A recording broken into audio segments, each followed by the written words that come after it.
으로 참여했던 분이 저희에게 단독 제보를 주셨기 때문입니다. 제보자가 직접 들려준 그날 밤 런던에서 벌어졌던 일은 저희가 소개해드렸던 내용을 조금 더 한참 뛰어넘는 것이었죠. 제보의 신뢰성 담보를 위해서 제보자의 신원 확인을 거쳤다는 점을 말씀드리면서 국회 발제를 시작하겠습니다. 네, 그렇습니다. 2013년 11월 4일 밤 10시 박근혜 대통령은 이렇게 런던 히드로 국제공항에 도착합니다. 3박 4일 일정의 시작이었죠.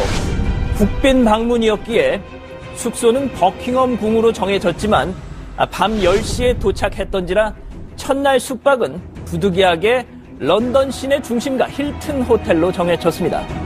제가 지금부터 말씀드릴 내용의 8할 이상은 박 대통령이 힐튼 호텔에 머물렀던 약 12시간 동안 있었던 일들에 관한 것입니다. 박 대통령의 영국 방문은 청와대와 영국 주재 한국 대사관 주도하에 치밀하게 준비됐습니다. 작전명은 대평원. 바로 이 대평원 작전에 참여했던 A씨는 이날의 비밀과 관련해 직접 보고 들은 내용을 저희 제작진에 알려왔습니다.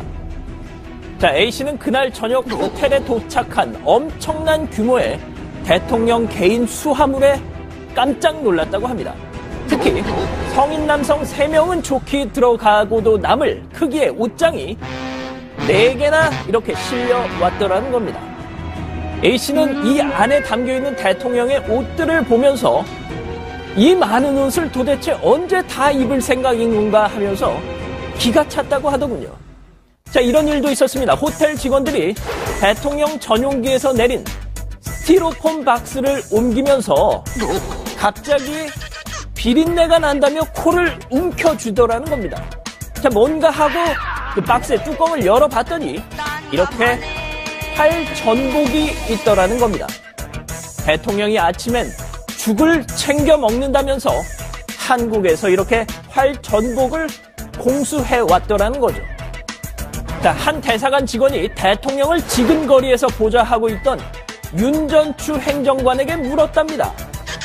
아니, 국빈 방문이라면 영국 정부에서 다 알아서 해주는데 무슨 해산물까지 챙겨왔냐고 말이죠. 윤 전추 행정관의 답변은 이랬습니다. 조선시대에도 임금님 드실 건 수락관에서 별도 관리했잖아요. 대통령님 식사 재료를 따로 준비하는 건 당연한 일 아닌가요? 대통령이 호텔방에 들어가기 전 준비단은 모든 걸 완벽하게 세팅해놔야 했습니다. 특히 방 곳곳 라벨을 붙이는 일은 무엇보다도 중요했습니다. 자, 그동안 카더라로만 전해져 왔던 바로 그 대통령의 라벨 저희가 처음 공개합니다. 자, 바로 이 사진입니다. 욕실 샤워기 작동 방법을 우리말로 깨알같이 적어놓은 바로 이 라벨. 이것이 바로 저희도 얼마 전 소개해드렸던 대통령의 라벨입니다. 자, 현재 런던에 체류 중인 A씨는 국내 뉴스를 빠짐없이 챙겨보고 있다고 합니다. 그런 A씨가 주목하는 한 사람이 있습니다. 자기 옷에 닦은 핸드폰을 최순실에게 건네주던 바로 이 사람, 이영선 행정관입니다. A씨는 이영선 행정관이 대통령의 일상을 가장 잘 아는 사람일 수 있다고 증언했습니다. 왜?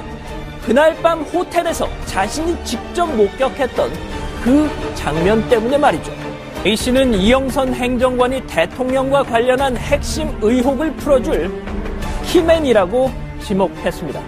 청와대가 윤 전추 행정관은 대외적으로 공개를 하더라도 이영선 행정관만큼은 지금까지도 꼭꼭 숨겨놓는 건 다 그럴 만한 이유가 있지 않겠느냐고 말이죠.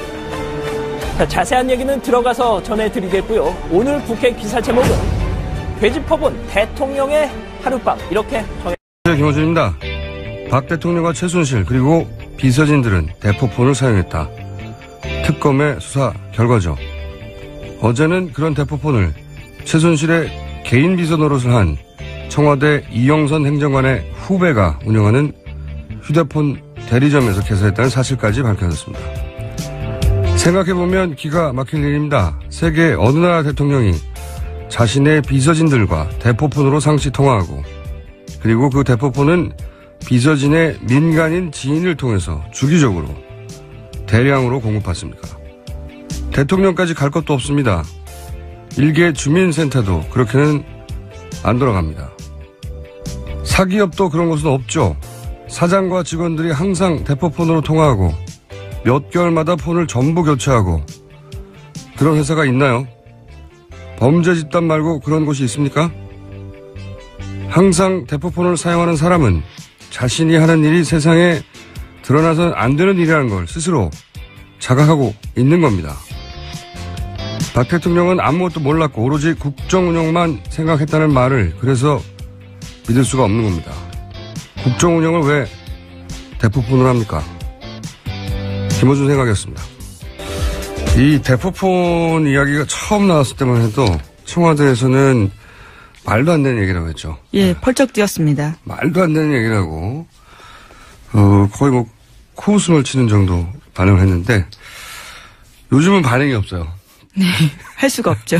요즘은 반응이 없는 것이 너무 구체적이고 게다가 번호가 나와버렸어요. 번호가. 예. 네. 어제 관련 뉴스가 많이 나왔죠? 네, TV조선이 번호를 특정해서 보도했습니다. 끝자리가 4021인데요. 이 번호가 대통령 차명폰으로 추정되는 거랍니다. 그래서 이 번호를 특검이 시간대별로 기지국 분석을 했었는데요. 대통령 순방 동선 등과 일치한다라고 합니다. 발신지는 평상시 대부분 청와대 경내로 찍혔는데요. 대통령이 일정이 있어서 움직이면 그에 따라 동선이 바뀌었다라는 겁니다. 네. 이게 이제 대통령으로 특정할 수 있는 이유가 우선 이 끝번호를 장시호 씨가 네. 특정해 주었고 그리고 청와대 경내에서 자는 사람이 많이 없어요. 그렇죠? 예, 계속 있을 수도 없죠, 사실. 네. 그 번호가. 그리고 이제 경내에 있는 사람이 있을 수 있다 치더라도 거기서 숙식을 하는 사람의 폰으로 특정하려고 해도 해외 순방을 가는데도 따라간단 말이죠. 네. 번호도 맞고 위치도 맞고 그리고 해외 순방이라는 특수한 일정도 맞고 뭐 다 맞는 거죠. 네. 그리고 그렇게 해서 비교를 해봤더니 하루에 평균 3통화 정도. 네, 그렇죠. 6개월 동안 570여 차례입니다. 네. 최순실 씨와만 따져서 하루에 평균 3통화를 했고 그리고 도피 행각을 벌일 때도 계속 통화를 했고. 네, 독일에서요. 그리고 보면 해외 로밍도 있다고 해요. 네, 그 폰을 들고 다니는 거죠. 계속해서. 여기서 중요한 것은 요금을 누가 냈냐 이거라고 봅니다. 저는. 여기까지 따져봐야 된다고 보는데. 네네. 요금이 꽤 나왔을 거 아니겠습니까? 예, 그렇죠. 명의는 우선 윤전추 행장관으로 되어 있습니다. 명의는 윤전추 행정관인데 또 그 폰을 한 번만, 그러니까 그 폰 한 번을 사용한 게 아니라 주기적으로 한 번에 만들었다가 대량으로 한 번에 폐기하고 네네. 이런 식으로 하나를 한 것도 아닌 거죠. 이거는 정말 이게 상상이 안 가는 일이에요. 네. 국정 운영을 왜 대포폰으로 하는 것인지. 청와대가 그리고 그 행정관의 친구, 네, 군대 후배라고 하죠. 네. 청와대 행정관의 지인을 통해 가지고 폰을 이렇게 대량으로 주기적으로 6개월 동안 것만 밝혀졌을 뿐인 거죠. 네, 이영선 행정관 군대 후임의 대리점에서 네. 다량으로 만들었다고 합니다. 주기적으로 한 번에 만들고 한 번에 폐기했다고 하니까요. 요금을 누가 냈냐 이거 밝혀줘야 된다고 봅니다. 요금을 누가 냈냐. 이것도 뇌물 아닌가요? 만약에 최순실 씨 쪽에서 내줬다면요. 네. 뇌물죄가 되죠. 대납이니까요. 현금으로 했다니까 요금이 어떻게 정산이 됐는지 현금으로 냈을까요? 어떻게 했을까요? 궁금하네. 보통은 우리 계좌에 연결하거나 카드로 예, 하거나 하잖아요. 통신요금은 귀찮아서 통상 그렇게 하죠. 근데 이 경우는 그렇게 하지 않았을 것 같아요. 6개월밖에 하지 않으니까 그럴 수 있겠네요. 어떻게 했을까요? 이것까지 밝혀내면 더 재밌는 뉴스가 될 것 같은데. 일단 번호까지 나왔습니다. 자, 다음 뉴스는요? 네, 관련해서 최순실 씨가요, 대포폰을 애용했지만 독일 도피 중에는 또 보이스톡을 사용했다라고 합니다. 언론과 당국의 수배를 피하기 위해서라는 식의 경향신문 보도입니다. 제가 알기로는 이게 보이스톡이 기술적으로 보완이 안 돼요.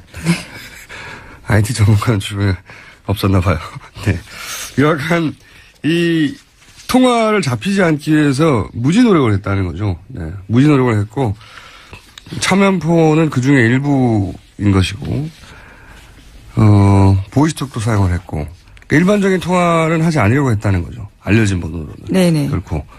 그러니까 범죄 집단을 떠올리는 겁니다. 그런 경우가 어딨어요. 회사에서도 그렇게 하네요.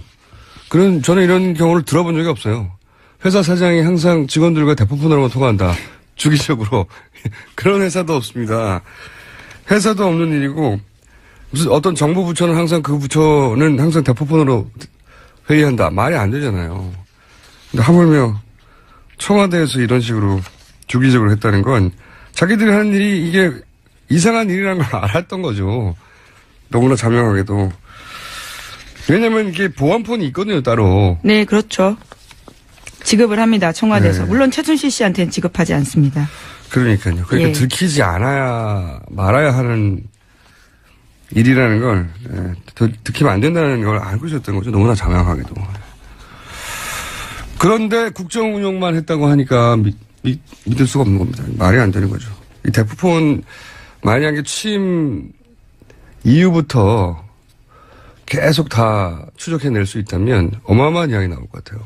네, 청문회 때도요, 차은택 씨 같은 경우에도 자기가 대포폰 전해받았다라고 이야기했고요, 최순실 씨한테요. 뿐만 아니라 최순실 씨와 함께 일하는 사람들은 다 하나씩 가지고 오라고 했다고 합니다. 그런 것만 보더라도요, 실물이 없어서 그렇지 번호가 어마어마한 거죠. 그러니까요. 같은 시간대만 하더라도 막 10개씩 휴대폰에서 나오고 그랬대잖아요. 예, 네. 그래서 이제 본인도 헷갈리니까 거기 뭐 스티커 하나 뭘 붙여놨다면서요. 예, 반창고 붙여놓은 건 실제로 제가 봤습니다. 워낙 개수가 많다 보니까요. 쓰다가 버린 것 중에 일부를 확보하신 거죠. 예. 세상에서. 반창고가 붙어있다고 합니다. 무슨 반창고예요? 예, 그때 뽀로로 반창고였습니다. 꽤 귀여운, 예. 아, 그래서 이제 뽀로로 그림에 따라서 구분을 하는군요. 이 사람은. 집에 반창고가 다양한 종류가 있지 않다 보니까 네. 그 당시에 뽀로로 반창고가 잘 나갔던 것 같습니다. 그래서 그걸 붙여놓은 게 아닌가 싶습니다. 뽀로로 캐릭터 여러 개예요? 그건 저도 잘. 그 세 개까지는 모르겠는데 어쨌든. 예. 그리고 이제 그 폰을 확보해서 보면 겨우 한 사람이나 두 사람이나 세 사람 많아봐야. 예, 그렇죠. 그 폰으로는 그 사람들하고만 통화하는 거죠. 예, 맞습니다. 특정인의 번호만 넣어주고요. 상대방도 아마 대포폰 번호이기 때문에요. 기억을 못할 겁니다. 그렇기 때문에 입력을 해서 그렇게 전해주는 거죠. 이 서로. 폰으로는 이것만 해라. 제가 보기에는 말이죠. 이거는 그 조직범죄 아니면 간첩이에요. 그거 외에는 이런 식의 조직적이고 주기적이고 대량의 대포폰을 사용하는 케이스는 있을 수가 없는데 그걸 대통령이 사용했다고 하니까 이게 황당한 거죠. 이런 뉴스에는 왜 청와대 응답이 없답니까? 처음에 대포폰 얘기 나왔을 때만